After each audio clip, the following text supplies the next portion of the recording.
সবাইকে স্বাগতম জানাচ্ছি আরও একটি নতুন ভিডিওতে। আজকে আমরা দেখব এমএস ওয়ার্ডে কীভাবে আমরা এরকম একটি টেক্সট ব্যবহার করে লোগো তৈরি করতে পারি। চলুন প্রথমে আমরা শুরু করে নিই। এমএস ওয়ার্ড প্রোগ্রামটা ওপেন করে নেওয়ার পর আমরা প্রথমেই লেআউট নামে ট্যাবটাতে ক্লিক করে পেজ সেটআপে গিয়ে পেজ আমরা সাইজ ঠিক করে নিচ্ছি। যেমন ওয়াইট আমি দিচ্ছি এখানে 5, হাইট দিয়েছি 5 ইঞ্চি। এবার ওকে লেখাটাতে ক্লিক করে আমরা আমাদের পেপার সাইজটাকে ঠিক করে নিই। এবার আমরা আসছি ইনসার্ট নামের ট্যাবটাতে, তারপর ওয়ার্ড আর্ট অপশনটাতে ক্লিক করে প্রথমের ওয়ার্ড আর্টটাকে সিলেক্ট করে নিই। এবার আমরা এখানে টাইপ করে আমাদের লেটারটাকে, আর আপনি চাইলে এখান থেকে ফন্ট ঠিক করে নিতে পারেন, আপনি আপনার পছন্দ মতো ফন্ট এখান থেকে ব্যবহার করে নিতে পারেন। আমি এখান থেকে টাইমস নিউ রোমান ইংলিশ ফন্টটাকে সিলেক্ট করে নিচ্ছি। এবার ওকে লেখাতে ক্লিক করে নিই। আমরা র্যাপ টেক্সটে ক্লিক করে ইন ফ্রন্ট অফ টেক্সটে ক্লিক করব। এই লেখাটাকে আমরা বড় করে নিই। লেখাটাকে বড় করে নেওয়ার পর আমরা এটাকে একটু ডুপ্লিকেট করে নেব। কন্ট্রোল ডি প্রেস করে ডুপ্লিকেট করে নেওয়া যাবে, বা কন্ট্রোল সি প্রেস করে আপনারা এটাকে কপি করে নিতে পারেন। এবার এডিট টেক্সটে ক্লিক করে আমরা এডিট টেক্সটে ক্লিক করার পর এই ফন্টটাকে আমি টাইপ করছি টি। এবার ওকে লেখাতে ক্লিক করলে এই টি ফন্ট এখানে আসছে। এই লেখাটাকে আমরা চাইলে একটু বড় করে নিতে পারি বা ছোট করে নিতে পারি। আবার এই লেখাটাকে আমরা উপরের দিকে দিতে পারি, একটু উপরের দিকে উঠাই নিই। আবার একটু কর্নার দিক থেকে এই দিকে ছোট করে নিই, আর মাঝামাঝি দিকে নিয়ে আসি। টি লেখাটাকে একটু আমরা বড় করে নিই। ব্যাস, এতটুকুই ঠিক আছে। আমরা এভাবে দুইটাকে সিলেক্ট করে নেওয়ার পর মাঝামাঝি দিকে রাখি। এবার আমাদের এই এস লেখাটাকে এই টি লেখার উপরের দিকে আনতে হবে। আমরা ওয়ার্ডটি ক্লিক করার পর এখান থেকে ব্রিং ফরওয়ার্ড লেখাটিতে ক্লিক করলে এটা শুরুর দিকে আসবে, মানে উপরের দিকে আসবে। এবার আমরা ফন্টের কালারগুলোকে, এই লেখার কালারগুলোকে পরিবর্তন করি। নিচের এই লেখাটাকে সিলেক্ট করে আমরা এর কালারটা করছি রেড কালার। আউটলাইনে ক্লিক করে হোয়াইট থেকে এসে এখান থেকে 3 পিটি এখান থেকে করে দিতে পারি সাইজ, এবং কালারটাকে আমরা এখান থেকে হোয়াইট কালার করে নিই।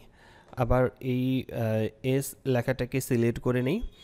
এর কালারটাকে আমরা শেপ ফিলে ক্লিক করে এখান থেকে গ্রেডিয়েন্টে আসি। গ্রেডিয়েন্ট থেকে এখান থেকে মোর গ্রেডিয়েন্টস লেখাতে ক্লিক করে আমরা 2 কালার সিলেক্ট করে নিই। 2 কালার থেকে প্রথমের দিকে এখান থেকে একটা কালার সিলেক্ট করে নিই। আপনারা চাইলে যে কোনো কালার সিলেক্ট করে নিতে পারেন। আপনারা আপনাদের পছন্দ মতো কালার সিলেক্ট করে নেওয়ার পর ওকে লেখাতে ক্লিক করলে ওই কালারটা এখানে আসবে। শেপ আউটলাইনে ক্লিক করে হোয়াইট থেকে এসে এখান থেকে 3 পিটি আমরা সিলেক্ট করে নিচ্ছি আবারও, এবং আউটলাইনের কালারটাকে আমরা এখানে হোয়াইট কালার করে দিচ্ছি। আমরা পেজের এই ব্যাকগ্রাউন্ড কালারটাকে পরিবর্তন করে নিই। আমরা এখান থেকে ক্লিক করছি ডিজাইন নামের ট্যাবটাতে। এরপর আসছি পেজ কালারে ক্লিক করে আমরা এখান থেকে একটা কালার সিলেক্ট করে নিই পেজের ব্যাকগ্রাউন্ড কালারটাকে পরিবর্তন করে দেওয়ার জন্য। এবার আমরা এই লেখাগুলোতে একটু পরিবর্তন নিয়ে আসব, তাহলে আমাদের এই লোগোটা খুব ভালো দেখা যাবে। প্রথমের দিকে আমরা একটু জুম করে নিই। জুম করে নেওয়ার পর এই এস লেখার এই জায়গাটাতে আমরা এই অংশটাকে এই জায়গাটাতে আমরা রেড কালার করে ফেলবো। আমরা ইনসার্ট নামে ট্যাবটাতে ক্লিক করি। এটাকে বেশ কয়েকটা উপায় করা যায়। যেমন শেপে ক্লিক করার পর আমরা রেক্ট্যাঙ্গেল শেপটা নিতে পারি, বা লাইন থেকে এখান থেকে ফ্রি ফর্ম টুলটাকে সিলেক্ট করে নিতে পারি। নেওয়ার পর এখানে ক্লিক করে নিই, এই সোজা এখানে ক্লিক করে নেওয়ার পর এখানে ক্লিক করে নিচ্ছি। তারপর এখান থেকে আমরা এখানে ক্লিক করে উপরের দিকে এখান থেকে ক্লিক করে নিই। যেখান থেকে শুরু করেছিলাম সেখানে ক্লিক করলে এটা জোড়া লেগে যাবে। এর কালারটাকে আমরা শেপ ফিল থেকে রেড কালার করে দিচ্ছি, এবং শেপ আউটলাইন থেকে আমরা এটাকে নো আউটলাইন করে দিই। আর এখানে আরও একটা কাজ আছে, সেটা হচ্ছে এই যে লাইনটা আছে এখানে, এই জায়গায় সাদা বর্ডারটা প্রথমের দিকে নিয়ে আসতে হবে। তো আমরা আবারও ইনসার্ট নামে ট্যাবটাতে ক্লিক করে নিই, শেপে ক্লিক করে নিই, এখান থেকে লাইনে ক্লিক করে শেষের এই ফ্রি ফর্ম টুলটাতে ক্লিক করে নিই। আমরা এই লাইনটাতে এখানে ক্লিক করে একটু করে ক্লিক করে নিই, তাহলে এটা স্মুথলি কাজটা করা যাবে। আপনারা একটু ধীরে ধীরে কাজটা করে নেবেন, তাহলে এই লাইনটা খুব সুন্দরভাবে এখানে তৈরি হয়ে যাবে। এর কালারটাকে আমরা শেপ ফিলে ক্লিক করে হোয়াইট কালার, এবং শেপ আউটলাইন থেকে নো আউটলাইন করে দিচ্ছি। আবার এই দিক থেকেও একটা লাইন ড্র করতে হবে।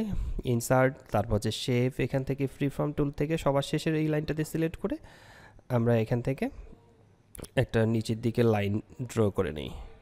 ঠিক এভাবে আমরা প্রথমের দিক থেকে যাচ্ছি, শুরুর দিকে এখানে জোড়া লাগিয়ে দিচ্ছি। শেপ ফিল থেকে আমরা হোয়াইট কালার এবং শেপ আউটলাইন থেকে নো আউটলাইন ক্লিক করে নিই। তাহলে এই লাইনটাকে আমরা যদি একটু ছোটো করে দেখি, তাহলে এবার দেখা যাচ্ছে যে এস লেখাটা নিচের দিক থেকে চলে গেছে। ঠিক এই একই কাজটা করতে হবে আমাদেরকে এই জায়গাটাতে, উপরের এই অংশটাতে। পেজটাকে আমরা একটু বড় করে নিয়ে আমরা এখান থেকে এই লাইনটাকে ড্র করে নিই। প্রথমে ইনসার্টে ক্লিক করে শেপ থেকে এসে ফ্রি ফর্ম টুলটাতে ক্লিক করে নিই। তারপর আমরা এখানে ক্লিক করে নিচ্ছি, তারপর এখানে নিচের দিকে এসে এখান থেকে ক্লিক করে নিই, আবার এখানে একটু এলোমেলো হয়ে গেছে, একটু ঠিক করে নিই, এখান থেকে আমরা আবার শুরুর দিকে এখান থেকে জোড়া লাগিয়ে দিই। এই জায়গাটার কালারটাকে আমাদের রেড কালার করে নিতে হবে, আর শেপ আউটলাইনটাতে আমরা নো আউটলাইন করে নিই। এই জায়গায় সাদা বর্ডারটাকে আমাদেরকে দিয়ে দিতে হবে। আমরা আবারও ইনসার্টে ক্লিক করে শেপে ক্লিক করে নিই, এখান থেকে ফ্রি ফর্ম টুলটাকে ব্যবহার করে আমরা এই জায়গাটাকে সাদা করে ফেলি, এইভাবে সিলেক্ট করে নিই।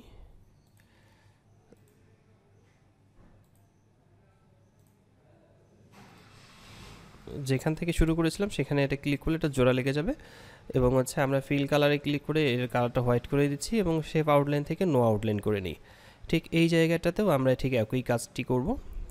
আমরা এখান থেকে ইনসার্টে ক্লিক করার পর শেপ থেকে এসে ফ্রি ফর্ম টুলটাতে ক্লিক করে এখান থেকে শুরু করছি। ঠিক এভাবে একটা লাইন তৈরি করে নিই, নিচের দিক থেকে যেখান থেকে কাজটি করেছিলাম সেখানে ক্লিক করে জোড়া লাগিয়ে নিই, শেপ ফিল থেকে হোয়াইট কালার এবং শেপ আউটলাইন থেকে নো আউটলাইন করে নিলে আমরা দেখতে পারবো যে এস লেখাটা নিচের দিকে চলে গেছে। এবার একটু এই লেখাটাকে ছোট করে নিই, আমরা চাইলে এখানে শ্যাডো বা অন্যান্য ইফেক্ট এখানে অ্যাড করতে পারি।